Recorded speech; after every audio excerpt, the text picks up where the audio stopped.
Welcome back, everyone, to Drop Frames. Going into the second half of the show here, we're going to talk a little bit of news. Twitch made some news this past week, and a weird. They debuted this new thing called what are they calling this? Guest star, which is something we'll get to. But one of the things to come from this announcement was this idea that they're going to be launching a shared ban functionality. Zach Busey was reporting this on Twitter. They didn't necessarily go into the full, discussion about this on the Twitch proper announcement. But I'm curious for you guys, Cohh, we've kind of talked about this in the past on the show.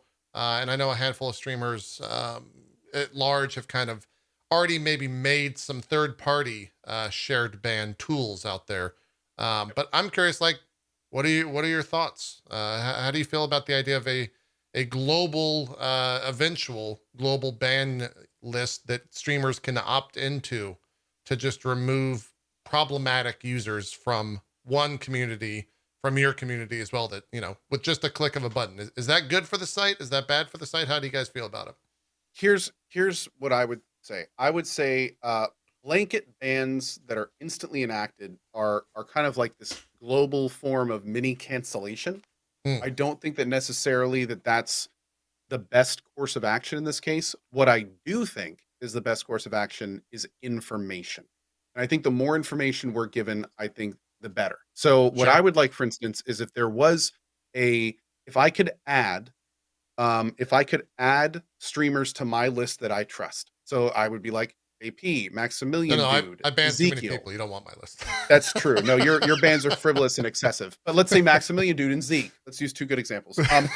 Like, what would be great is if I had somebody show up in my channel and they have their normal icons, and then there's a third icon, and that third icon would say, it shows a person with a line through it, and it says banned in friendly channel. If I could then mouse over that icon, and it would show me the last 3 things that person said that led up to the ban in that person's channel, that would be awesome. That would be good information for me to have. Sure. If I mouse over somebody's thing and the last 3 things they said was N-word, N-word, N-word, I hate gay people, then it's kind of like, I don't really care what you say in my channel. Like, I don't want the easiest one ever. Yeah. I know, exactly. Like, it doesn't matter if you're saying friendly things here. That's something I don't want to see in my channel ever. I'm not going to risk that. You're banned. At the same time, if I mouse over someone banned in JP's channel, and the last thing they said in JP's channel before getting banned is, JP, your ears look funny, then I would be like, he does have kind of funny ears. Maybe he can chill here a little bit. It's more information. I wouldn't necessarily just want. And also, mistakes happen. Like, what if you mouse over someone's name who's banned in in JP's channel, and the last thing he said was like, "Hey, what's up? How's your day going?" It's kind of like, that's too far. Like, get that guy out of here. Well, to be fair, that's too far. But yeah, it may be the kind of thing where maybe it was a mistake and he doesn't deserve to be removed from my channel, or even in that case, maybe you could like flag it for the other person. Hey, did you mean to ban this guy? And maybe a little question mark comes up in your channel when you see him next time. Or maybe, I don't know. Maybe it goes into the end ban system in Twitch. Lots of things can happen. Yeah. TLDR, I think the more information available to us, the better. And knowing that there's systems like this that are in production, I think could be a really good way to do it. I think a system like this could be done totally improperly and be taking a hatchet to a system where a scalpel should be used. So I hope that we aren't going to be heading that direction. But more information is always better. Yeah. To be honest, what you just described is far more exciting than just a straight up ban. Like, if I get information on why they are banned from X stream, that's better than just anything that they have said so far. So I hope that's where the system is going. If anyone from Twitch is listening, definitely just adopt that. And for the record, somebody says, sorry, Twitch doesn't do that. For the record, we can pull up the full history of anyone in our channels right now. Yep. Like, that's Twitch absolutely saves anyone with mod all of that information on a channel. There's also a full mod system where you can see when a person in our channels got banned and what for and what the penalty was. Mods can even add notes to people. Yep. So it'd be so cool if you could view the mod notes that other people added. Like, hey, I know the last few lines of this guy seem pretty innocuous, but he actually was super racist to this guy in a PM, so we removed him for that. Yeah. And then I could see that and be like, ooh. Yeah. It pops up as even when somebody has never said anything in your chat and they just say something like relatively fine, where it's just like they're just talking about the game. there will be a big highlight around your name that says suspicious user. Yeah. And it'll warn you that they have said some weird shit potentially in other channels. Yeah, that happened. I had a, Cohh was talking about more information. I had a longtime sub of my channel, and I was in a friend's channel, and it was marked as suspicious user, and I was like, what the fuck? Why? What happened? And because I had moderation status in that channel, I could actually like go in and see that. If that is all brought over and is all connected behind the scenes, I think that's like the best course of action. I don't necessarily think like a global ban list or a shared ban list where it's just, if you're banned in X channel, you're banned in this channel as well. I don't think that's the best course of action. And again, it's too dire. Streamers make a lot of mistakes. So the idea that a mod could accidentally ban somebody and then that person's removed from an entire group of friends that they could have spent years hanging out in those channels, like that's a terrible precedent. That's not good. I will say, the one of like the outside of like the obvious reasons, what is like the easiest ban ever of people just saying like the worst type of stuff. Yeah. To me, like the easiest ban ever is you see somebody say some really like whack thing. It maybe doesn't cross the line completely, but it's really close to crossing the line. And then you look at their history and you see like under 10 messages. That is the easiest ban in the world for me. I'm sorry, guys. Like that's the one where it's just like, I'm just not going to give you an opportunity to say anything else. Like that's just it. Like I'm not going to give you the chance to chime in with any weird hot take or something that is insanely polarizing or something. I just don't feel like you belong here. Boop. Like see you later. On that same vein, it's always interesting. And I sometimes will just sit there and read the whole log to chat. It's sometimes interesting if you catch somebody saying one of those things, one of those weird, just not quite like this could be taken like, wrong or not. What? And then you look at their history, and as you roll up it, your eyes just get wider and wider at like the weird shit they've been saying over the last 3 weeks. Slowly are scrolling over the cross button. and then you just stop your game and you're like, all right, so and so, let's start at the top. let's figure this out together. And you just start reading down the chat log. It's just I think like it's crazy how much of Twitch there's like a ban culture where so many like channels, I swear, it's like part of their identity of how many people you ban or something like that. Sure. I'm not even gonna lie. Like I think I might ban on average if I'm paying attention actively to the chat, like myself, like even outside of what moderators do outside of normal rule sets, I'll probably like fry 10 people maybe on a stream on average with like a 10,000 viewer stream. Yeah. But I don't say anything. They're just gone. So I don't make it a point where it's like a big deal of like, what happened to that guy? What's going on? All this stuff. Like, I don't make it a big deal. It's just like, you know what? I don't ever want to see what this person has to say again, based on what they said before. And I'm just gonna, you are not sitting in a public space. You're sitting in my chat room. Right? It's like you've entered my house and you've chosen to say that. Peace, dude. So I have a pretty strict stance in that way. It's just that I don't create like a thing out of it. You don't create content out of it, right? I don't know. I prefer not to create content out of it. I prefer to keep like, let's just keep the community as it is, and people are allowed to have differing opinions. But when you're attacking people and shit, or you're attacking like somebody about my opinion or something like that, or the biggest one is when somebody says that I think something about something, and you're trying to tell other people what I feel about something, and it's completely fabricated. I'm just getting rid of you. Sorry. Sure. If you're giving my opinion about something and it's completely inaccurate, and you somehow know my thoughts on something, I'm like, buddy, what are you talking about? Sure. So those are the easiest. Just like I'm just never. I don't even think about it. They're just gone and they're not coming back. Yeah. I have to say that's interesting. I do a whole lot of that, but I will frequently do the exact opposite of what you're saying, where if I see somebody doing something in chat that I just do not want to see in chat, I will straight say, hey, name, here's what you just said, and I don't want to see that in my chat room. Example, like exactly you just kind of be like, look, everybody, like this is this is my chat room, no offense, I'm going to run it exactly how I want it to, so sure, sorry, gonna make a small example of you here. Like this is how we're gonna do it. That's completely good on you. Yeah, the example mindset, that's completely fine, because that will work for a lot of people. I have found that in my situations, as we have like different chats, but a very similar sort of mentality of how we approach things, I have found that the more fuel you give people about what burns you, the more it will be used against you. Sure. So if you call out these things, people will essentially Totally get use it. that in the future, and it's almost like, in my situation, acts as like provocation for future interactions to be like that. Yeah. So You, it's like show people your are like hand to testing the chat. waters. Yeah. Yeah, and now they know what like burns you, and they'll use it on Twitter or something like that. And it's like, so That's now that's when I probably get to the point where I don't even talk about it. Yeah. that's probably why my daily bans average between 300 and 700. That makes a lot of sense. That makes a lot of sense. Oh man. It's really interesting because I do agree we go about it in different ways, but in the same way we accomplish the same goals. Same just goal. in Yeah. different manners. With Yeah. the same it's cool. I like it.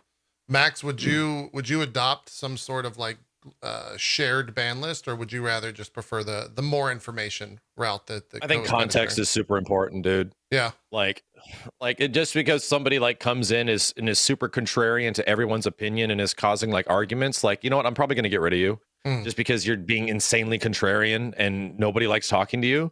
Fire starters, man. But that isn't a reason for them to be banned on other channels. You know, Yeah. it's just not. Yeah. The context is super important. So I think if there's like certain keywords or things like that, things that are obviously racist, homophobic, fill the entire gamut. I think if that stuff has been shared between other channels, I think in a ban list situation, like that's like something that needs immediately to be shared.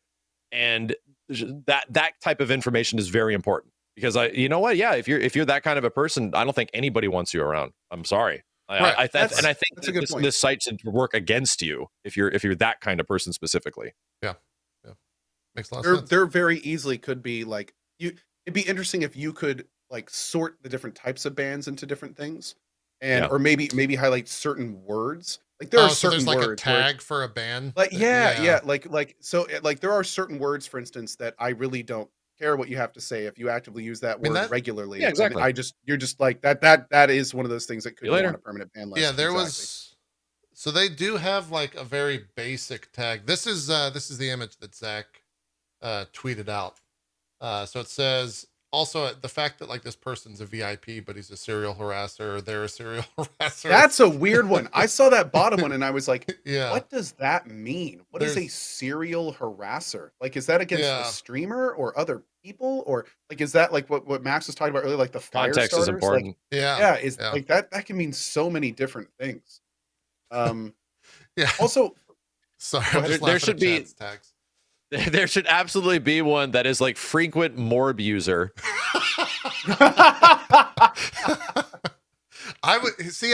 I wish you could do custom tags because mine would be like constantly spams Cohh emotes and no other things, and then it would just we get them out of there. Only Cohh emotes. Only no Cohh language, emotes. Just emotes. There are people out there Sniped that do from that. 6 miles away. Oh, dude, I know. Yeah, I have the exact same people in my chat that do the same for other channels. That's all. Like it's a thing. But like always that's what I'm saying. Thing. Custom tags would actually be kind of a cool thing if there was some sense of customization that they could do to this, rather than just like what we're seeing in front of us. But yeah, I hope they go Cohh, you had a great saying. I hope it's with a scalpel instead of a hatchet. I really hope that's where they go with this. Because this is the kind of thing where if they do it properly, and most important, like here, the key word with every single new Twitch feature is options. Yeah. All like anytime they implement something, give us options. And I'm talking like all the options down to the toggle. Do you want this feature on or off? Like yes. Always, like the best Twitch can do is just give us options. And this is one of those systems where it's like so clearly important that they need to stick by that.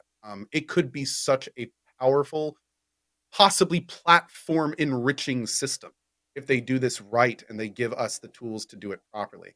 Where in the same vein, it could be the kind of thing where it's like nobody uses it because it doesn't have what we need to actually utilize it properly. Yeah. Either unused or abused by certain people in some ways, Well, absolutely.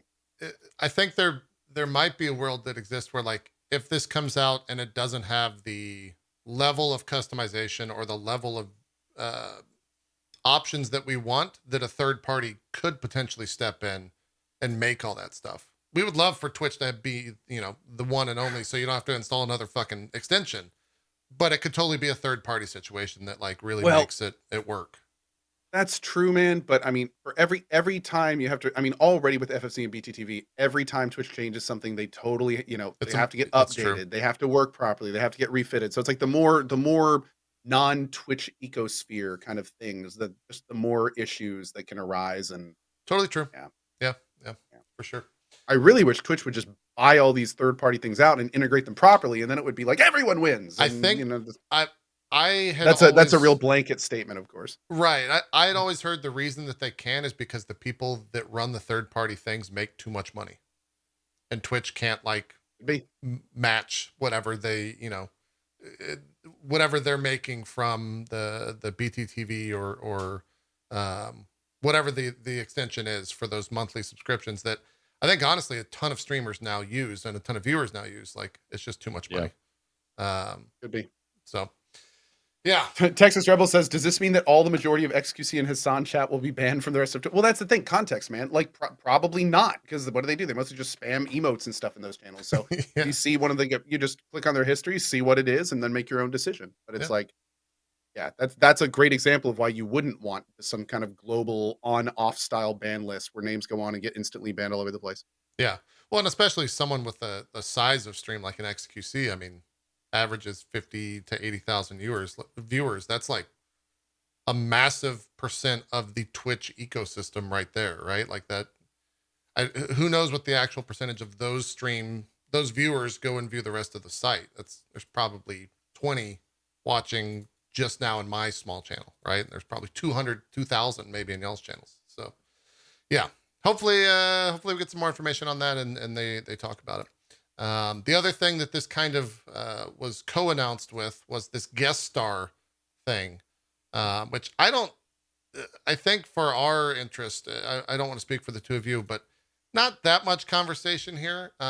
Guest star, for those that had not heard of this, is essentially, if you know what Twitter Spaces is or anything like that, it is basically a way for a drop frame show to happen with a click of a button, right? Like you can just invite someone immediately to a conversation. It pulls in their video, or it pulls them into a waiting room, a green room, and then you can pull them in from that green room and like create a live show. They didn't talk anything that I saw. Well, it says in this Washington Post thing, streamers will be able to plug the feature into programs they already use, like Open Broadcaster software, and the windows it creates can be integrated with custom overlays and branding. So I guess they do have some sense of creating something like this with this guest star program. But essentially they kind of put this out and say like, this is for the people that sit in the just chatting category, that when something happens and they want to pull in another streamer, instead of just calling that person on Discord, for example, and then opening up their stream on your stream and then having that be the conduit, now it's this guest star situation, this feature specifically built for just chatting in mind is what they're saying. They also made a point to say it's the single most popular category on the platform, which makes a lot of sense. But yeah, for us, I don't necessarily think I would ever utilize this unless it's actually quite better when it comes to latency and whatnot and call quality and all that stuff. But I think we'll probably just stick with what we have. It does make it easy though for people and give the option to just make something very quickly, which I think is cool when it comes to just having a discussion, right? So I'll try to find some more footage of it. Cohh, Max, any thoughts on Guest Star, the new official feature built with just chatting in mind? Is this something you guys would utilize? Maybe. Yeah, I think maybe. It just seems like a natural evolution of the what's the thing called, where you're essentially able to pull people in where you're all watching the same thing at the same time. The watch party? Not the watch party, the other one. Like you just have everybody stream squad stream. Yeah. It feels like a different like extension of what squad stream essentially is. And I still don't use squad stream very much because you actually don't share the viewers, Right. It still acts as like a one-to-one. So I think that's a big part of it, right? Why squad stream isn't used as much is because of that. Mm-hmm. And will this be doing the same thing? How does the viewers essentially get distributed? Is it the person that essentially is hosting the the new joint? Like, I'm kind of curious. Yeah, I'm not sure. I don't know if they talked about like if the viewership is combined from all the chats or all the streams into like the guest star. I also don't know that if Yeah. you use the guest star feature, and they might have announced it, and so they, to be honest, Twitch, make a fucking blog post for this. I don't want to watch 30 Twitter videos in a thread where you announce this feature. Yeah, to because try to, like, essentially what figure happened with this out. squad streaming, even when I would do it with my friends that stream with me, it would be better just to get everyone over Discord and technically onto one channel, because by the Yeah. time you'd fire up a squad stream with other smaller channels, like a lot of them flock to the biggest channel. A lot of the viewers flock to the biggest channel in general, Right. and they just watch that one. So I don't know, like, yeah, that's why I feels like a lot of squad streaming doesn't really work out because of that split. Yeah. Yeah. I agree with you. And how interesting would it be if when you did a squad stream, it combined all the channels into a single stream? You could still go to all the different chats, but metrics wise, it just showed up as a block with everyone having the same amount of viewers. And then you could see how many people are in each chat. Yep. You could go in and do that. That would help Then discoverability you get so much of the other people that aren't that big stream. Yeah. but then you get all the monetization issues where it's like, where are the ads hosted? Oh, I'm know? not talking about like on the back end, everything would stay the same.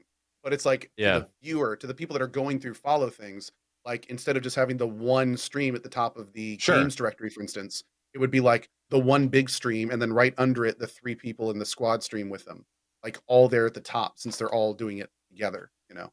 Yeah. But I'm sure, yeah, I would, of course, you would not want to merge all the chats. You could then see how many people are in each chat room and go where you want to, but it'd be great for discoverability at least. Yeah. I mean, there's a lot of inherent issues, I think, with that, but I agree that it might be a situation where like the benefits of discoverability, which is quite possibly the biggest issue Twitch has as a platform, might outweigh everything that is wrong with that, or that is proven as a problem. So I will say it feels like Twitch, of most of the big media platforms that are out there, tries their hardest to do this discoverability thing when it's just a natural issue with the internet in general. You know, this isn't a thing that is like there's a solution where like one website has a solution for everything. Like, yeah, if anything, YouTube has the exact same problem where you can essentially use the system to abuse discoverability in some ways and just hope it catches on. But this isn't really like just a YouTube or Twitch issue, you know? This is when there's so much things available, just getting access to, you know, so you to be something that's unique out of all of it is pretty friggin' hard. yeah, It's a difficult thing in real life as well, when a lot of people want your job and you have to make yourself important or unique in some way and still get seen. Like this almost feels like it's something that they always are striving to fix. They're always trying to get people to be discoverable in some way, and there's no actual solution. It's just that you have to put a bunch of tools in place and hope it works out, but you'll never alleviate the problem that there's just going to be a huge amount of your user base that is not going to be able to just be seen. sure. I think it also runs into the issue that, you know, when you're watching a Twitch stream, a lot of people equate it to like channel surfing, but I think because there's no like ad break, right? There's no time. Well, there are ads that run, but there's no like televised ad break on most channels. And so a lot of people just go to a channel and then the only time they leave it is when it goes offline, right? So the discoverability is already lowered immensely because people go to a place that they've been before and they just kind of sit there on Twitch. That causes a lot of that issues. And I think once that ends, that's where discoverability does occur. And maybe that's where Twitch, could do better. But they also, me and Cohh have been on this like TikTok craze the past couple of weeks and talking about their algorithm over there. It's insane. Their algorithm is like one of the craziest on the internet in terms of just people finding your content. I made a TikTok video. Yeah. I posted two TikToks on the first day, and the second day I posted one TikTok. And within the first week, the third video I posted, one on the second day, had over 300,000 views. Yeah, This is on an unverified, brand new account. Yeah, I posted a random. How good clip was and the it got TikTok 40,000. though?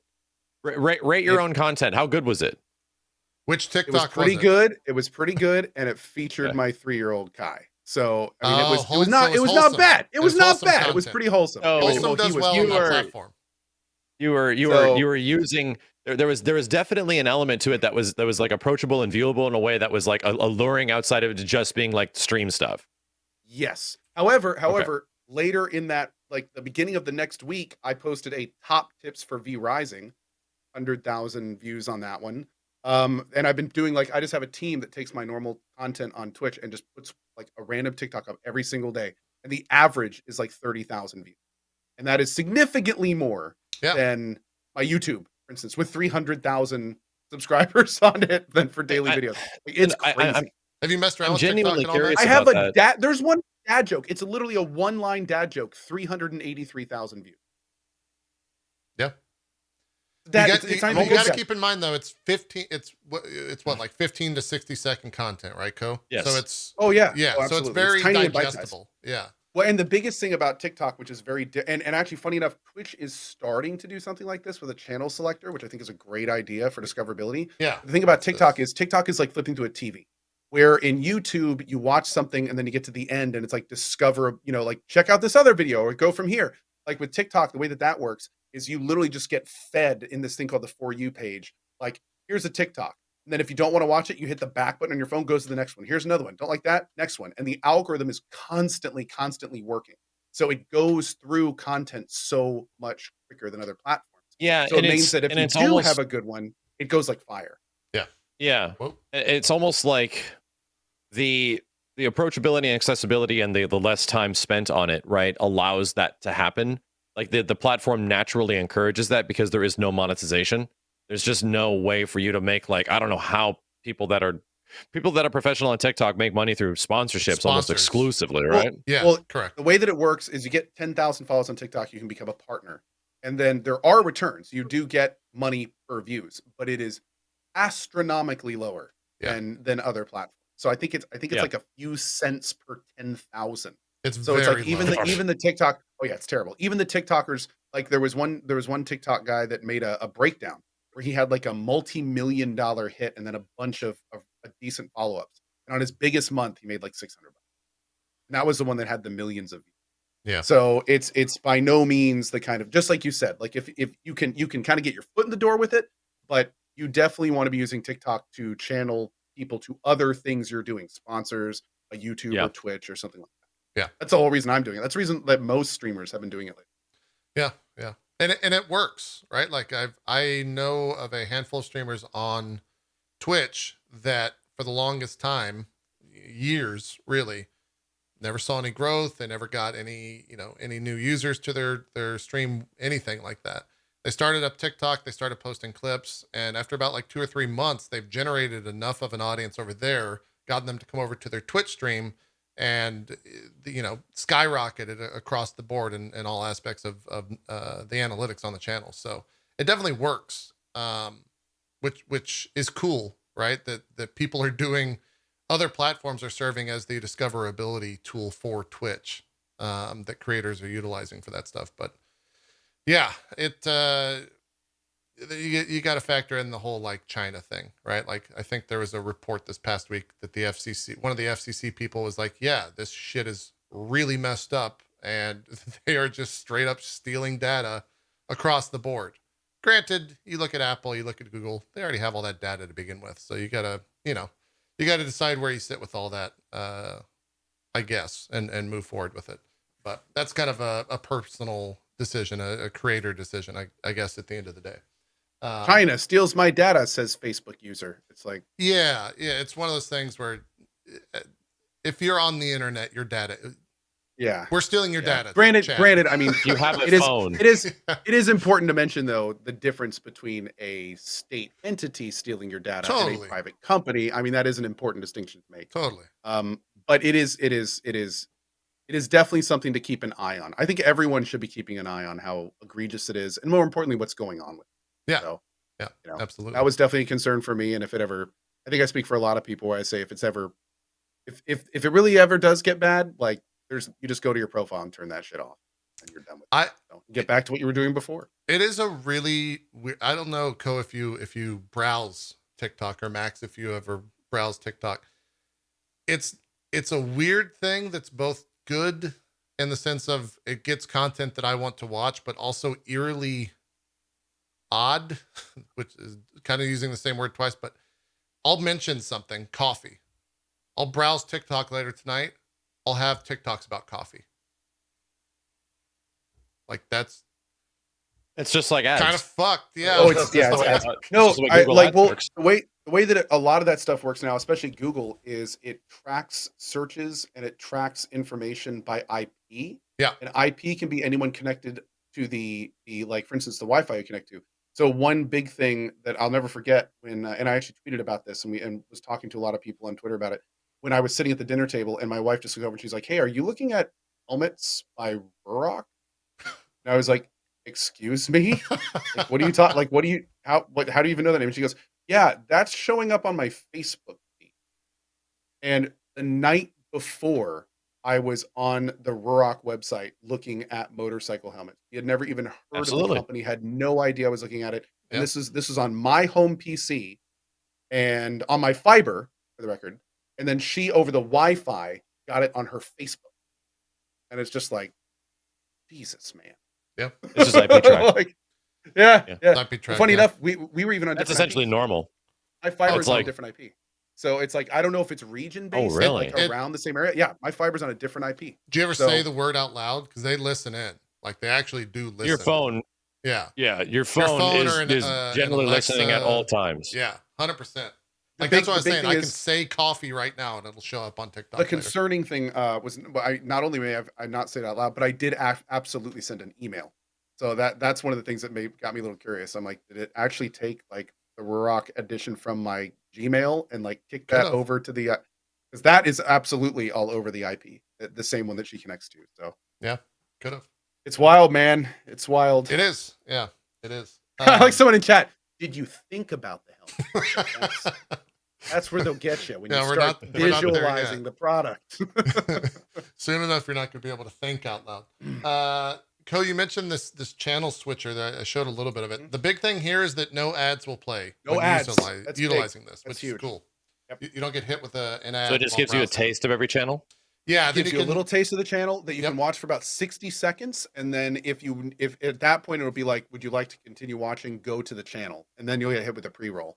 Yeah. I mean, that's great actually, because then it gives the viewer a chance That's to great. not only see if they want to see something, but more importantly, it only shows them an ad after they feel that they're invested in the show. One of the worst things about Twitch for years has been the fact that you're going to a channel to see if you like it. You don't even know if you want to support that person, to put it bluntly. And all of a sudden you get hit with like a block of pre-roll ads. It's like, it's the same Yeah. thing if you're cruising, like if I'm cruising YouTube looking for videos or something, like a specific thing, and I open a YouTube video and there's an ad I can't skip, it's like, well, I guess I didn't need to see that video.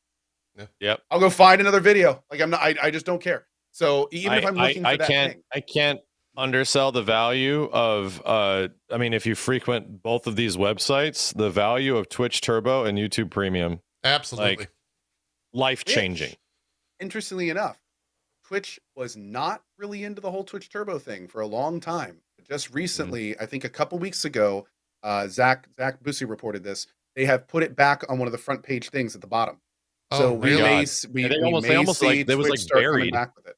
Yep. Oh, they buried it for a reason. Yeah. Because they did not like. I mean, I think they were probably losing a lot more on ad revenue because of how many users they were doing it.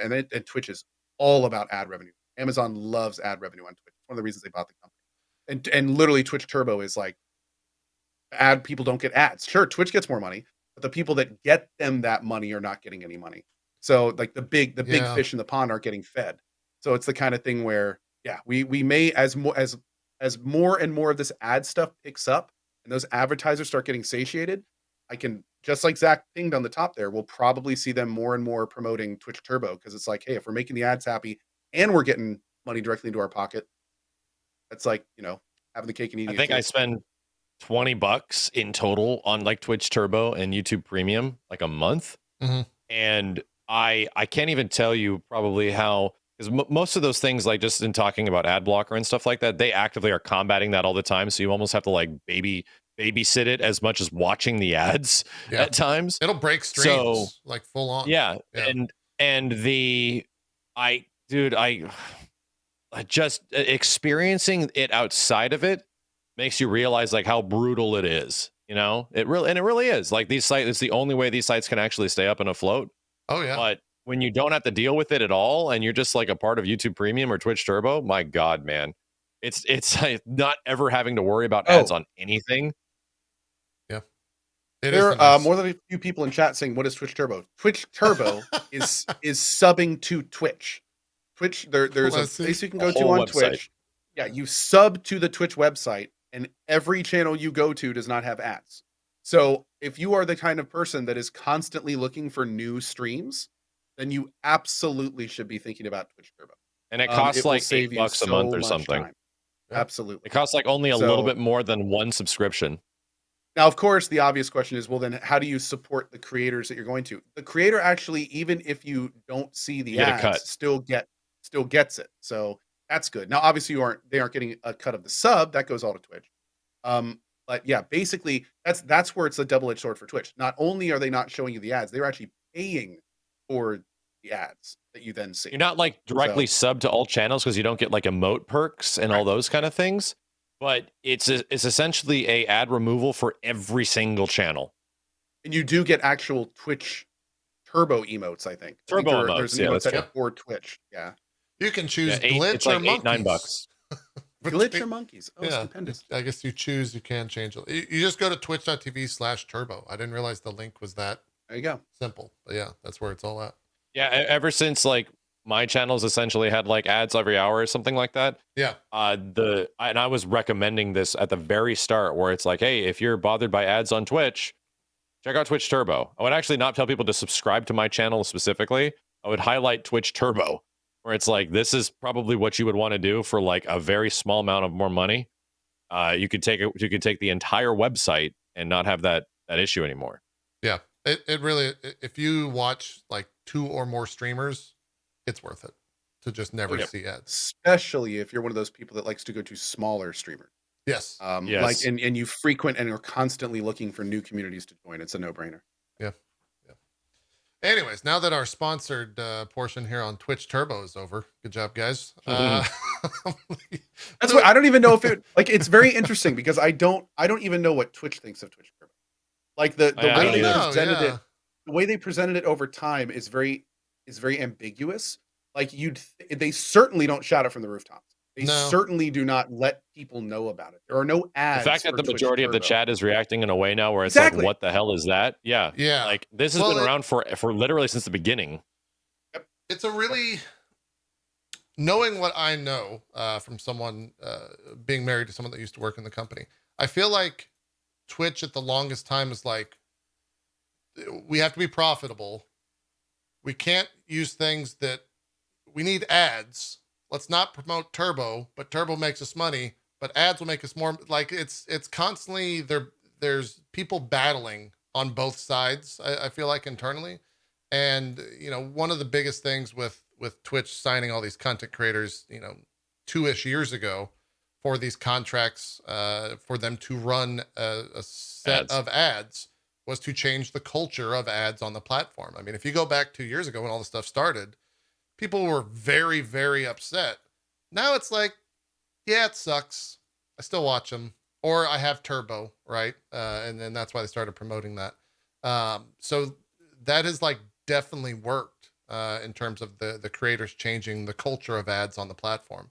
And so now with them coming out and like Cohh saying, promoting Turbo, that doesn't surprise me because now the company can have both, right? You can have people that watch ads, and you can also have people that have Turbo. And so it's a win-win for Twitch as a business. It depends how you look at it as a viewer and as a creator. I think everyone's going to have different opinions there on if it's win-win or if it's a win in general. But yeah, it's interesting because it's weird. For ad-based creators, and especially smaller creators, like a lot of times Twitch Turbo absolutely can be a win because the person using Twitch Turbo will not be chased away by ads, especially if you're somebody who runs a lot of ads per hour. Those Twitch Turbo users are never going to be affected by it. Mm-hmm. So they will be much more inclined to stay. So there are interesting benefits and negatives both ways. For sure. Yeah. For sure. What else? What time is it? We got about 30-minute. There is some news we can kind of go through. I'll choose the bigger headlines because I do want to talk some games that we've been playing. Maybe just DNF since Max is not here every week, and me and Cohh might not touch that game. The biggest news really this past week, from my point of view, is Spain is the first European country to have a law regulating the use of so-called loot boxes in video games. They are aiming to avoid, quote, thoughtless, compulsive, or even pathological consumer behavior, the government said on Wednesday.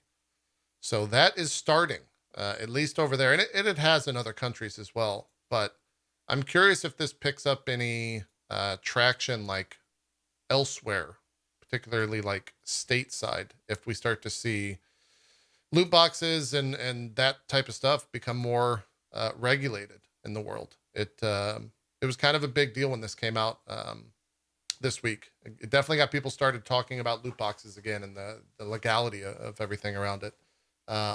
Max, how do you feel about loot boxes? Just to throw a super heavy question your way. I mean, it is what it is. I just love them, JP. Oh man. Yeah, and the truth comes out. He said it, guys. We got him. He's going on the shared ban list as a loot boxer. Right. There's just no positive, right? I mean, the only positive is for like super greedy shitheads like EA to just keep being EA and stuff like that, and that's how they keep making their money. Yeah, by essentially stabbing at the tendencies of casino marketing, stabbing at the tendencies of like human intuition and stuff like that, of like what people latch onto. So I don't know. Like, I mean, obviously, like, yeah, good. You know what? Good. Hoping that it comes stateside. Yeah, good. I'd say good. But at the same time, like, this country is going through a lot of other crazy stuff that I would hope gets prioritized. Really? But unfortunately, What, Max, probably what won't. are you talking about? What could I'm just going to leave it at that. But at the same time, it would be great if this was sort of like a universal thing. It would be great if it was something that was just between like, yeah, like this is complete bullshit, and much less children, much less even adults. Like, this is why, like, this is dumb.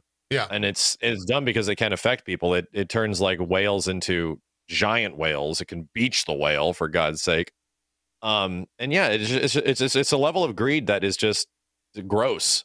Right, it's absolutely disgusting. Like, why do you need to do this? You're already making a ton of money. Sure. Yeah. It's all about making, I guess, more money for the company, right? Yeah.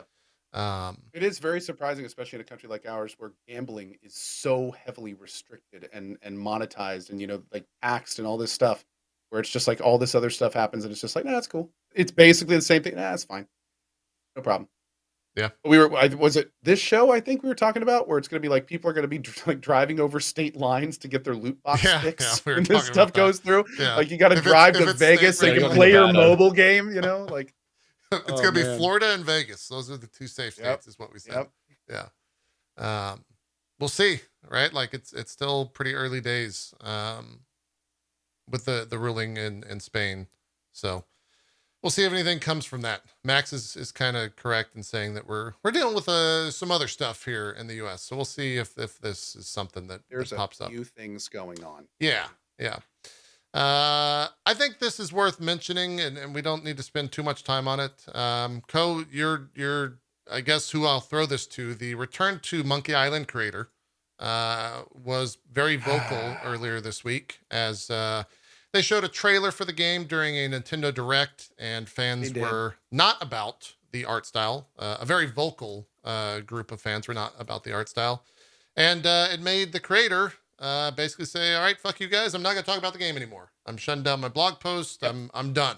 The harassment and abuse was too much with the personal insults, I think is what he ended up saying. I am still looking for the actual words that were said. I have read on so many different sites that what was said and like, it all happened on his blog, and apparently like somebody said one of them was taken out of context, then he jumped on a guy that he was wrong, and then the guy got pissed and responded, and that expired, and then there was like multiple other threads. TLDR, that I think that nobody should not be able to get behind, so everyone should get behind, is the fact that you don't ever, for any reason, and we just saw this also happen with the God of War stuff. It happened with God of War this week as well. You never, you never attack developers on a personal level for their professional product. Like sure, I'm one of the people that thinks the new monkey art style sucks, to put it bluntly. When I saw that trailer, it took a lot of the wind out of my sails. It looks over stylized, looks overworked. People don't look like people. Like the characters that I grew up with and loved, it looks nothing like them. Like, I'm not a fan of the new art style. At the same time, I'm not going to go on Twitter and do, at Grumpy Gamer and be like, what the hell are you thinking? You suck at this. What's going on? Like, which is apparently what a lot of people were doing, where they were just like, what are you thinking? What are you doing? Why are you doing this? Why are you ruining my childhood? Stuff like that. And it's just like, that is such a thick, girthy line that shouldn't be crossed. Like, sure, go on Twitter and complain that, you know what? I really don't like this art style. It doesn't fit the flow. I hope they'll reconsider it before release. Here's the reasons I don't like it and kind of stuff. But to then take it to that next level, and the same with the God of War stuff and the leaks and everything, to then take it to the next level and go after people. I mean, dude, there were apparently God of War devs getting death threats. Yep. It's like, what is going on with these people? So in terms of what Ron did, Grumpy Gamer, I totally get it. I think that's 100% fine. I think he should just say, fine, you can't conduct yourself respectfully in giving me feedback on what you like and don't like. You don't get feedback. Yeah. Like, I'm not going to, the game will come out, you buy it or you don't. I don't care. Like, that's essentially what he did, and that's his prerogative to do it. I think that's totally fair. I think that's 100% fair. I think more devs should do it. I think it could be a wake-up call. Essentially how things worked until the year 2000-ish. Like, we operated on a very similar playing field for a very long time, where I'm just going to do the thing that I want to make, and we're going to see if it makes money. And the only way I'll get a positive feedback loop is if you friggin' buy it. Yeah. So it's a really unfortunate situation. I think what Grumpy Gamer did, what Ron Gilbert did, I think more devs should do that. I don't think that any developer ever, for any reason, warrants being personally attacked. In fact, it's interesting because we're talking about this now. Just a couple weeks ago, we were talking about the Destiny guy who got completely railed against, railed on to the point where the company's, like, one of the company leaders, essentially Damage, had to come out and be like, we're telling him to stay off Twitter forever. And then the rest of the Destiny community was like, he told us so many great things over the years. He gave us insight that we couldn't get it anywhere else. And now we have literally chased him away because of this, like, one little thing that we yelled at him for. Not just yelled at him for, like, we're horribly abusive towards him. And it's like, they ruined this really, really good thing because, again, they were just being, there's no other way to say it. Complete assholes. Just complete trolling assholes. So yeah. Yeah. Sucks. The God of War stuff too. I knew that like the developers and people on Twitter that work with the game were getting harassed. The God of War stuff is because it was leaked that there was going to be a like state of play event on the 30th, which I think we had actually talked about on the show in the past. And which was a leak, not actual. It was news. a leak. It was never confirmed. It was a leak, not an announcement. It was a leak. And then it came out because of Jason Schreier's reporting that they delayed whatever was supposed to occur on the 30th. And that's when, Twitter kind of did what Twitter does. One of the things, I didn't know this, a producer on God of War Ragnarok tweeted, pro tip, sending me dick pics asking for the God of War Ragnarok release date will not, in fact, get me to reveal the release date. People who are doing so, when does that ever work for you? So I think they should delay the game. Yeah, just keep putting it out for every day. No, I think it's that there should have been a ramification to that. I think the game now gets delayed extra. Yes, I agree. Sorry, it gets Sorry, delayed more. guys, you fucked it up. Yeah, this was y'all's fault. Sony Santa Monica put out pushed to 2024. There you go. They put out a tweet themselves. Says every single person at Sony Santa Monica studio is working to create a game that we're proud of, one that we hope you will enjoy playing once released. Our fans inspire us. We understand the passion and desire for more information, but that passion should not be toxic nor come at the expense of any human being's dignity. Let's celebrate our community by treating each other, every gamer and developer alike, with respect. And I think that was a shared sentiment that a lot of other developers also started posting when this went out. So, yeah, stop being shitty on the internet. I know it's a thing we just have to say almost every time we go live. That should be on a the campaign. Internet. Yeah, it should. It's crazy. Wild. The worst part is they ruin it for everyone else. Yes. You ever feel like we're just not designed to absorb that many opinions? Oh, absolutely. Yeah. All the time. All the time. Just not.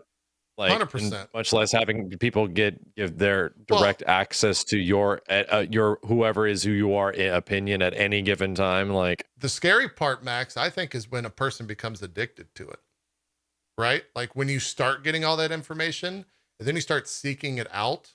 That's that's the scarier part. Because I agree, human beings aren't designed for that. But what they are designed to is like the response or comments to fulfill your ego, just an ego in general, not like a positive or negative ego, but just a human being's ego. You seek that shit out. And depending on what the content is, it can go bad. You combine that with echo chambers and same teamism, and it becomes a really, really disgusting soup of negativity. Yeah. And unfortunately, that is it's playing into things that have had us led to our survival over the years that are now put into a social context that they were never designed for. And it just it breeds vitriol, 100%. which is really, really unfortunate. I hope I live to see the day where Facebook and Twitter and things that are like it are essentially just taken away. Where it's just like, you know what? Sorry. We just got to get rid of them. We're done. You know what? We tried this. We're done. We're Humans done with failed. this Facebook and Twitter stuff. It was a good experiment, but you know what? It doesn't work out. It leads to more bad than technically good. And even though the good is good, there's way too much bad. I hope I live to see the day where it's just like, yeah, let's just not. Some crazy multi-billionaire on his deathbed like buys every social media company and just closes them off. Yeah, just flicks them off. Just turns them off. Goes good like the big comically large lever, and everything just powers. There's down. one thing those shitty billionaires can do that'll eventually like make everyone on their side right before they KO. Just turn it all off. Yeah. The last words as he's dying is "Go outside." Go outside. Go touch grass. Go touch some grass. Turn the power off. And I'm out. Oh, it's good to go. Those are some of the bigger news stories. We'll cover a bunch of stuff that we missed. I want to talk some games because we've got about 20 minutes here. Real quick, before we wrap. Before we move on, I'm going to say real quick, Musk would never do that. He's way too insecure. Don't think Musk is your hero. He's buying companies literally to control what goes on them. Yep. Don't think that's going to happen. That guy's insane. Dude is insane. Let me let's jump to some games that we talked about or that we've been playing. I think we all played Cuphead, right? The last the delicious last course. I had to think about that. Fantastic. Yeah. Max, I'm gonna pull up your VOD here. I think you played. Did you play the whole thing co-op with the Played the whole thing co-op, yeah. Okay. Me and Cohh, I think first couple bosses were technically like the toughest. But yeah, just what a wonderful game. After like not jumping back to Cuphead after so many years, you know, and it came out in like 2018, so it'd been a solid 4 years. Yeah, just reminded how amazingly cool all this stuff is. Just such a love letter. Yeah, it is a remarkable game. It's also one of those things where you still, at least I do, look at this and it's like, how the fuck do they make this? Like, how do you? Just a remarkable feat of like art. Right, the fact that this is a game and not some sort of like predetermined animation is crazy to me. Everything hand done. Yes, you know. Yeah, and the last boss is like, just the idea and the concept behind it and the execution of it. I'm like, this is so cool. Like, I'm glad I wasn't playing it so I can just look at it. Yes, I agree. Me and Cohh played. Cohh, you played this solo as well, right? Sure did. Yeah. Did you guys do the secret boss? I don't think so. No. There's apparently a couple secret bosses. There's a couple that require more than like just walking up and activating them. Yeah, there's a graveyard boss, I guess. Okay. And him. But there's another one from what I understand too. Really? Okay. I didn't know there's another one. The graveyard boss I thought was was one of my favorites. I did like the final boss. I kind of have to talk around it because I don't want to spoil it for people. But I thought the graveyard boss was like the more interesting one. It was maybe the harder one, I guess I will say, from like a mechanics perspective. How was the co? I've never played this game like co-op wise. Is it a good difficulty, Max? Does it? Yeah, it was pretty challenging. Yeah. I thought it felt pretty difficult. Like the scales fairly well. I've never played it single player, so I don't know how hard it is, but to me, it's even harder to keep track of what's going on when you have two people. Like, it feels like even more you have to focus on. Yeah. Yeah, I mean, even with like, there are some fights where it becomes very overwhelming, and part of the learning, the mechanics of a fight is to like take information from what you're seeing and relay that information to your brain to be able to react to the right stuff All the rather than the tells. wrong stuff. Yeah. I didn't, I'm curious for y'all, if you can remember all the way back, I felt like the DLC was easier than the main game. Is that just because I had played before, or were these bosses like not as difficult as some of the other ones? I'd have to play through the main game again. I'm not too sure. Like, you'd have to play through it with fresh eyes to see it. I think we're just maybe more exposed to games that are naturally difficult. True. And you're aware of like how Cuphead is now and how it works. I think that definitely goes into play, right? Yeah. Also, you entered the DLC with a bunch of pretty Power-ups. high-powered weapons and items. That is a good point. Yeah. That's a good point. The reason I say I'm equating difficulty to my level of rage while playing, and I didn't rage at all, really, while playing this. Whereas the original game, oh shit, I was some of those bosses, so like the flying bosses, if I recall, the genie level was one that was really the tilter from the original game, if I recall. But I don't know if that's necessarily, you know, a level of difficulty, whereas it was just like, maybe I was playing it for longer because the DLC is rather short. It took me about 2-ish hours. How long did it take for you guys? Is that about the same? Yeah, it was like 3-ish for us in co-op. Yeah. Yeah. And I think it's $7.99. It seems adequately priced for the experience that you're getting. I think you can definitely get a little bit more out of it too, if you're doing everything. Well, especially if you go back and do expert mode and everything too. Yeah, with the base game. I saw a lot of people that were just flat out replaying the full thing because the DLC reminded them. This made me want to go back and replay the game. Yeah, I get it. I thought about doing the same thing as well. Like Cohh said, the expert stuff, it actually does change those fights, right? Like it adds elements that makes it more difficult. But all in all, I thought it was good. I think it's worthwhile. If you're a Cuphead fan, you know what to expect. It's more Cuphead, and the bosses are really good. It's all bosses though. There's no like levels. No levels. Yeah, there's no levels. Yeah. It's the initial pitch of what Cuphead was before Microsoft stepped in and gave them a bunch of budget. Yeah. And the game got delayed 3 years. It's like it was originally just supposed to be a boss rush game. I didn't know that. I didn't know that. Yeah. I played this version at 20. We were talking about it last night, the crazy development history of this game. In 2014, we played Cuphead, and it was at E3, and it was just bosses, and that's what they were explaining it as. And then the game didn't come back the next E3, and it took a while for there to be another trailer. And yeah, Microsoft stepped in, gave them a ton of budget, made it into a big ass game. They added a world map, they added levels. They pretty much stepped in and was like, "Oh, we want to make this like our thing. Are you cool with that?" And like, "No, we're not going to give you the rights, but yeah, if you want to turn it into something much bigger, yeah, well, I guess it was a revenue split or something." So I can imagine. Are you cool with that? They're kind of like, are you nah. cool with that? And then Microsoft holds up the Something money happened or the where bag it with was- the dollar bills. Are you cool with and that? then this DLC comes out, and it's essentially like going back to what it was before, like where it was just like a boss rush. So I'm like, interesting. Like Microsoft definitely had some impact on how the game was going to eventually become. Yeah. Correct me if I'm wrong. Wasn't this one of the original Game Pass games? Or did this, am I misremembering how the progression of time? This almost predates Game Pass. Does it? I 2017, I thought it came out like right 2017 to 2018, a very early Game Pass. Okay. Chattel. But I it's don't never even been know if on it Game was. Pass. Okay. Huh. Yeah, maybe I'm completely wrong then. Because I bought it, and I guess I bought it on Xbox because Max, they paid for it, right? It was Xbox exclusive, essentially.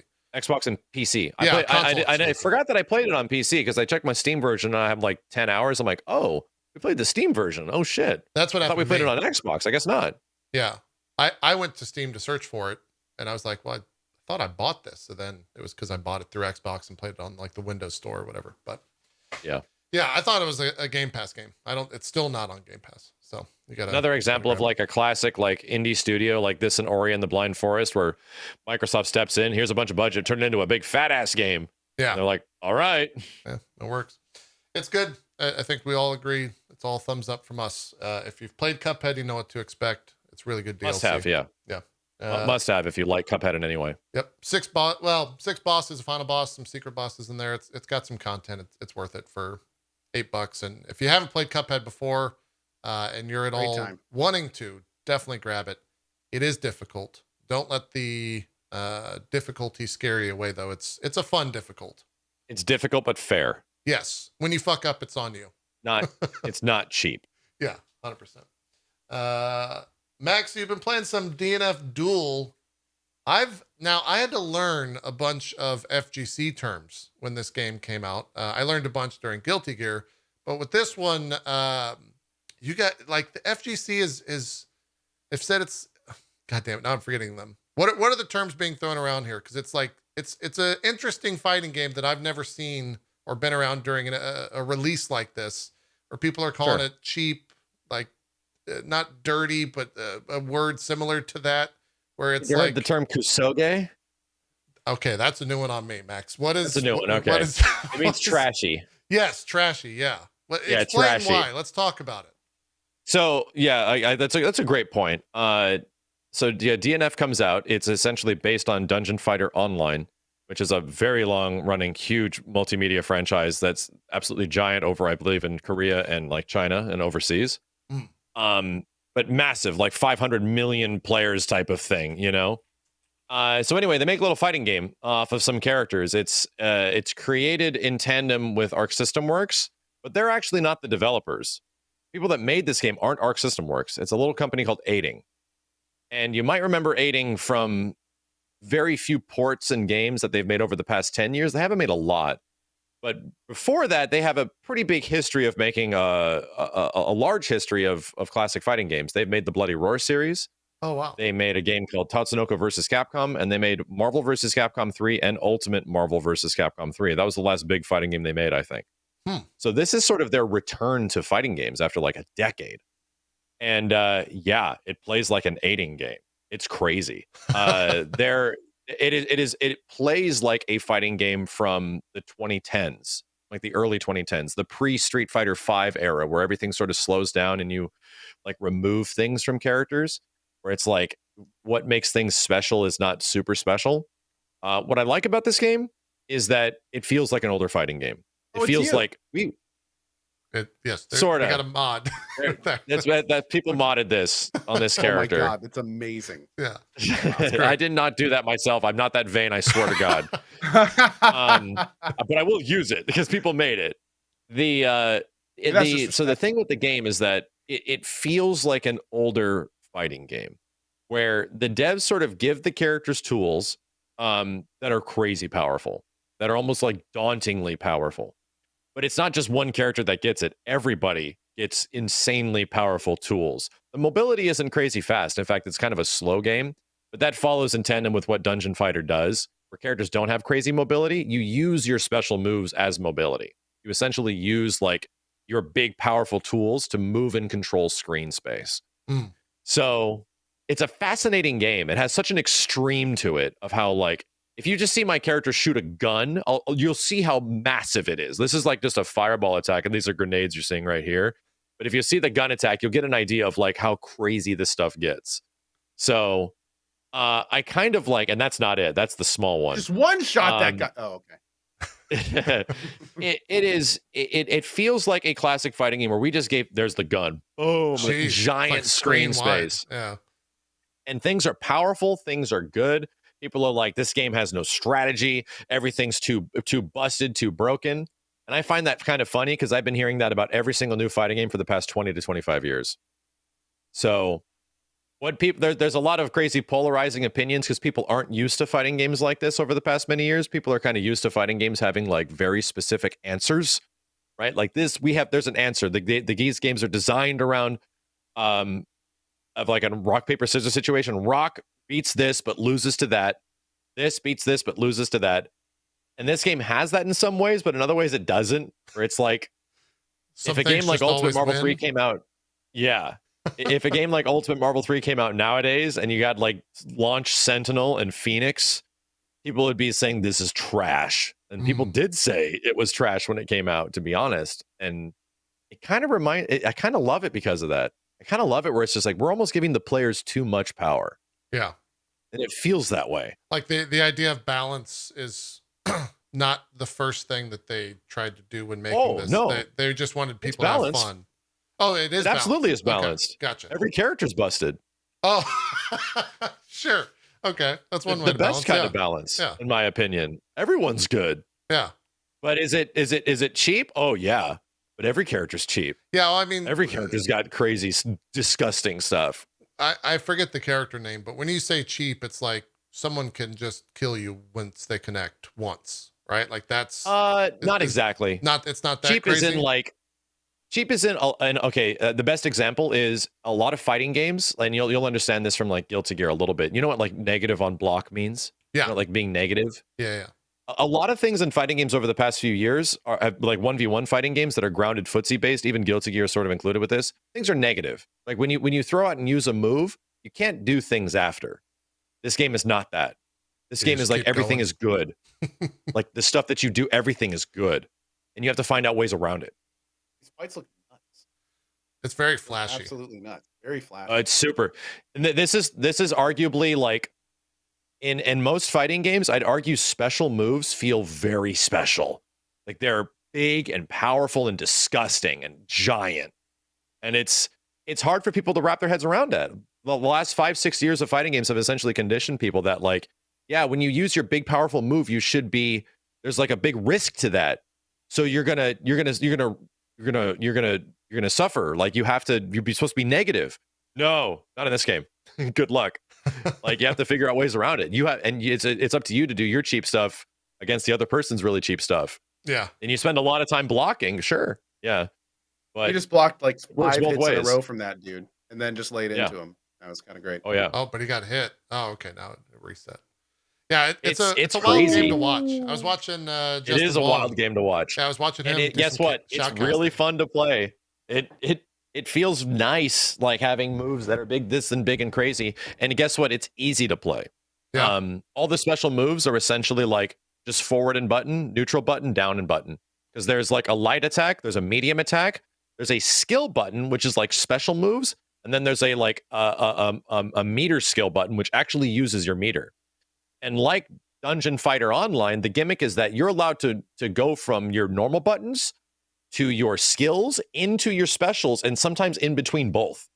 So it's like you're canceling special into special, skill into skill, and starting it with regular hits. And that works on block, that works on hit, but you are limited by how much you can do because you have a gauge, and that gauge eventually recovers. But here's the really cool part.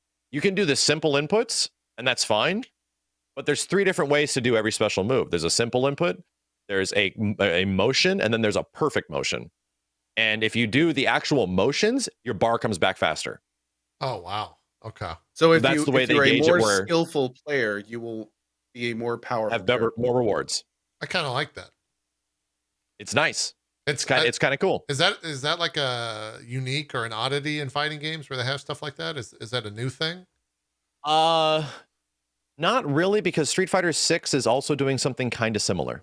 Oh, yeah. Okay. Oh, You have this gauge that recovers over time, and if you utilize it in certain ways, it comes back quicker, or you get better special moves if you actually execute. Like, for example, Street Fighter 6, Guile has sonic booms, and he also has perfect sonic booms that are better. Huh.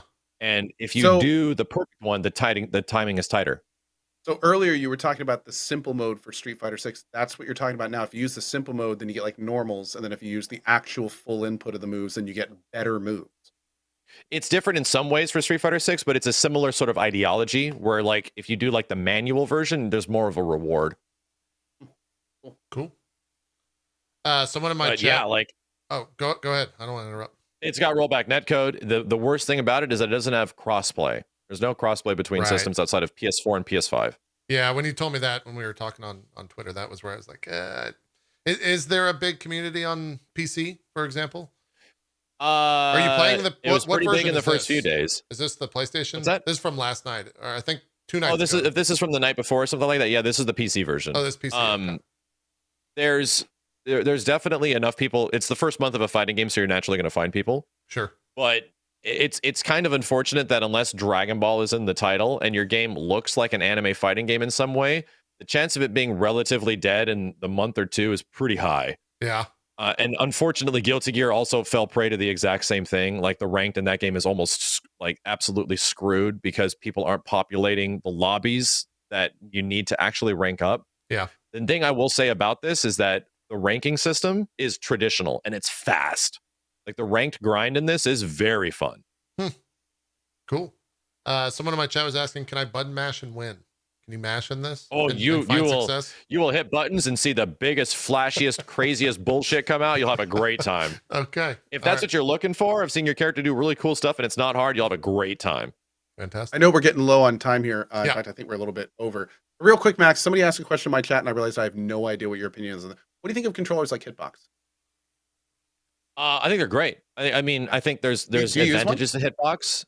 I have one. I've played on one. Yeah, I've done difficult combos on it, and within like a few minutes, once I got the hang of it, and I think it's great. But in the same way that controller has advantage over arcade stick, and arcade stick in some ways has advantage over Hitbox in some places, there are advantages and disadvantages to any. But if you want to talk about the one that has the most advantages to disadvantages, but the highest skill barrier is a Hitbox. Hitbox is the one that will take the longer amount of time for you to eventually get good at, but will give you better performance rewards overall. Do you think it's ever going to replace the stick? Is the stick like archaic technology, or is it always going to have a arcade place? sticks? I will say, as of right now, for most fighting games, arcade sticks are archaic. They are essentially there because of legacy. Right. All fighting games now are kind of designed around controller in mind. Really? So because everyone's got a controller. Oh yeah, yeah. And to be completely honest, it's been like that since the early 2000s. Got it. Where like all fighting games are sort of designed with controller in mind. Yeah, that makes sense. I get it. And there's there's pros that play on controllers and are pro players, right? So the majority, I'd say more than half of them at this point are actually controller players. More than half of the best Street Fighter players in the world are actually pad players. Wow. Okay. Cool. So it's never been an issue of like, is stick better than controller? No, I just prefer arcade stick because of one, legacy, and the fact that I like a lot of kinetic movement when I play fighting games. I like moving my arms, not just my fingers. There's something, not like, it's gonna sound weird, but there's something romantic about doing like a SRK on a fight stick, right? Like it just slapping buttons and stuff like that. Yeah, feels good. There's something nice. That's sweet nostalgia. Yeah, there it harkens back to nostalgia, I guess, for me. It's all about that nostalgia. Yeah. Cohh, do you have your Hitbox on your desk so that people? Not on my desk. Okay, no. I'll pull up just so people understand what it is. We've talked about it before, but yeah, the big thing is it's all buttons. That's a Hitbox is a controller that where everything is buttons. So it essentially came this from is a Hitbox. There you go. It came from the idea that a lot of people, there were a lot of keyboard users that played fighting games on keyboard way back in the day. Yeah, and they had these really unique keyboard controllers that they would make, and Hitbox was like, I think we can make an actual arcade stick out of this and create something that does the same sort of idea where you can sort of play fighting games with the keyboard. The bottom button is the jump button. That's up. Yeah, I'm pretty sure that's the up button. So it's weird. It works great. Like, I was able to do Marvel 3 Dante combos within like 30 minutes, and I was like, damn, this is crazy. The big thing for people like me is a lot of times, like, I'll hold my controller at like different angles, especially like if I'm using a stick thing. Like I'm not somebody who's like really comfortable. I'm always moving. So a lot of times, because I'm always moving where my exact moves need to go, all of a sudden I'll find myself jumping when I'm trying to pull off something quickly, or ducking when I'm trying to go back to forward real quick. So something like this is super helpful for a player like me. Now, if I just it's one of the reasons for why, instance, I wouldn't need it. But it's not an option. It's one of the reasons why I can never get good at Smash. I can never get controller precision with like a GameCube analog stick in the way that Smash players ever could. Yeah, I just can't do it. Like, it just doesn't ring in my brain that way. Yep. And in some people's, it's the same way with arcade sticks. It's hard to be delicate with an arcade stick in some way.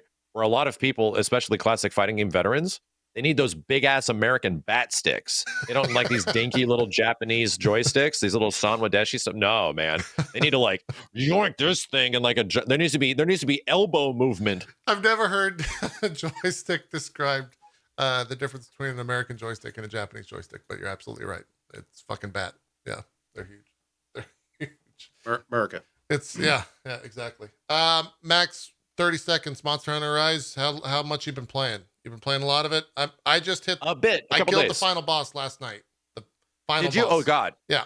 It's great. You're way further than me. I'm like master rank 4. Okay. So I'm super early, and I think it's taken a little while to get to the new monsters, so they're really slow building it. It does. It takes Yeah, you're so I just haven't really seeing them gotten right to now. Yeah. But the environments are great. There's so many cool secrets and stuff like that in like the jungle zone and the new like castle area that goes up into the it's mountains gorgeous. and stuff. I'm like, this is so sick. It looks so good on PC too. I people that were like, oh, I hate the art style. I can't play it on Switch. It looks like trash. Like, it looks so good. Oh, it looks great on PC. It scales so well with that engine on PC. It's absolutely gorgeous. Yeah, the fights.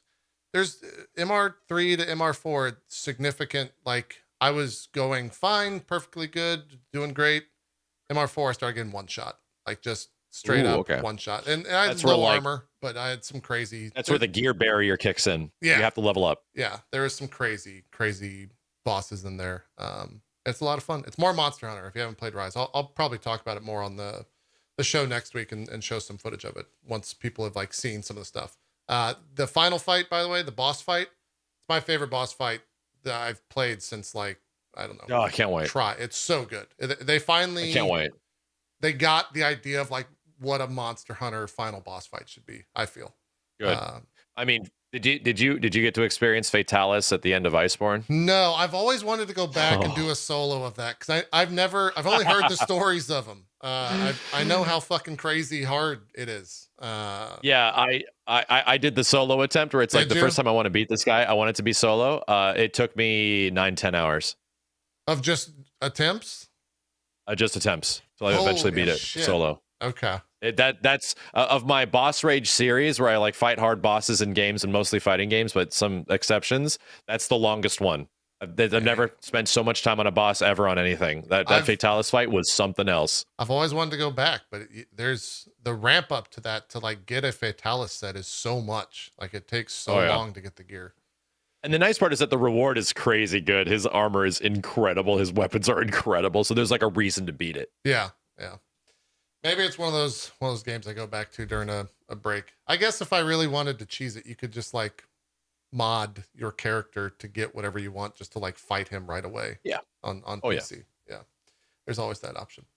Anyways, we're over. We're gonna wrap up the show. We'll do some shout outs. Max, thank you so much for joining us. It's always thanks, buddy. blast. We'll have you on, I guess, after Evo. Now that some stuff's going on, it should be good. Yeah. It's a good time frame. Looking forward to have a special correspondent Max from Evo event. Yeah. Well, no, he's not going. He's gonna be watching at home. Well, post Evo. Yeah, okay. You know what I mean. Yeah. Post Evo. There you go. There'll be a lot of news. Yeah. Do some shout outs for us, Max. Where can people check you out? What do you got going on the stream on the YouTube soon? What do you got? Yeah, I'm Maximilian_dude on YouTube, or Maximilian dude. And the same thing applies for Twitch. Just been streaming fighting games for a very long time. That's my primary focus, but I do a lot of variety stuff between action games, Monster Hunter, Resident Evils, things like that. Obviously Final Fantasy VII and Elden Ring and Souls games. I like games that focus a lot on combat and action and things like that, and unique mechanics. So big Capcom fan, that's for sure. If you want to hit me up, give it a chance, and find my Twitch or YouTube. Awesome stuff. Cohh, what do you got going on? Sure.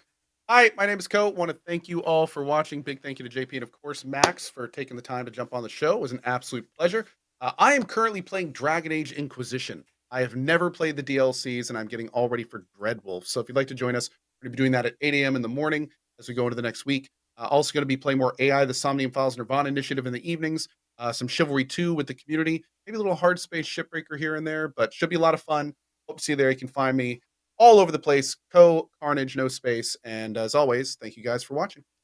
Fantastic stuff. Thank you both for joining us. Zeke, we'll have you back next week, I guess. I mean, I'll talk with Cohh and see if we're okay with you coming back next week. Hope you're having a good vacation, buddy. Hope you're not watching the show as well. Stop it. I'm currently playing through Hollow Knight for the first time. Never done that. It's been a pretty fun experience. I'm going to be playing right after the show today. Kind of just counting the days till the end of the month. We'll jump into some Xenoblade Chronicles 3 and playing Monster Hunter Rise off stream. I have decided to play that off stream, and it's a good game to just grind and watch some Twitch, watch some Amazon products, some a terminal list or something like that. I don't know. It's a good grind game when you don't have to think about anything else and can just kill some monsters. So that's what I've been up to. That's what we've all been up to. Hope to see you guys on any of our channels moving forward. Max, thanks again for coming on. Cohh, hope everything's good. I'll talk to you guys on Tuesday once my machine gets installed. And I don't. What do you do? I just start lifting? What am I supposed to do day one? Oh, the total. What are the pro tips? Well, do I just I'll let lift? you know. Okay. Oh, you're the total man. You're getting on Tuesday? Yeah, it gets First, installed you do your Tuesday. test. Okay. You got to do your test first. You got to show the God, machine how there's a test. weak I'm you already are. getting There's a whole test. There's a whole thing where it tests all your muscles and it gives you your baseline. And then you got to start picking the programs and doing your thing, man. Oh, Just do a beginner program. It'll give you like 2 or 3 days a week. You'll be good. Okay. Don't go too hard at the start. Yeah. Okay. All right. I'll let you guys know how it goes. Go until your eyes bleed at the beginning. Whoa. Or go the opposite end. Yes. Go until your ears and eyes bleed. We've got the angel and the devil on each shoulder, right? All right. Yes. Yeah. I'll just do a shit Don't ton eat anything. Work out 4 times a day. I'll do a shit ton of pre-workout, no food. I'll just go straight into it, amped up. We'll see how it goes. Right. Yeah. Drink only beer. That's it. It's called the beer diet. So you get swole. Oh, Jesus Christ. You want to be swole, don't you? Great advice from the 2 bodybuilders here to my left and to my right. We're out of here. Thanks so much for watching Drop Frames. We'll see you next week for more at 1 p.m. Eastern. Have a good one. Bye-bye.